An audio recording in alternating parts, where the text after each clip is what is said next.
Hey guys, how's it going? Ron over here at RJ Lang.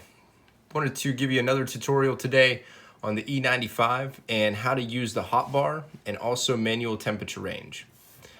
So as you'll notice, sometimes whenever you are using the camera, you might slip and hit this, kind of swipe this down.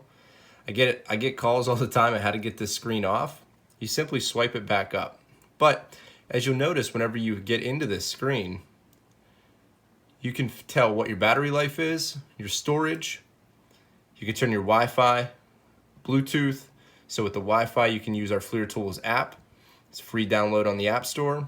Bluetooth, which can be used with any of our meter link test and measurement pieces of equipment.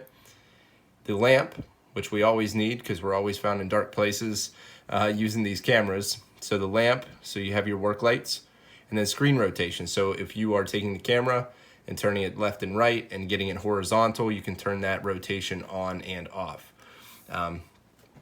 You can also turn your screen brightness up and down, right?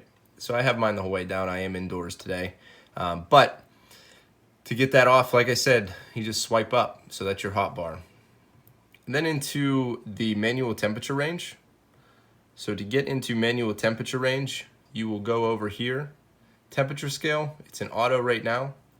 Go over into manual, and as you'll notice, this is now locked. So I'll press to the right on the D-pad. Now the bottom end, the lowest pixel in the frame, is 21.6. So I know that I want to get rid of a lot of that background noise. So now I've tightened up my parameters to 23.7 and 25.7. If I wanted to increase this side, I can also do that over here. Then if I get it totally out of whack, simply go into here, back into auto, and then you're back into the safe zone. Thank you guys for watching. Hope you found this video interesting. Please like, share, comment, and subscribe. And if anything stood out to you that you need more clarification on, feel free to visit us at langsales.com. And I'd be happy to answer any questions that you might have. Have a great day.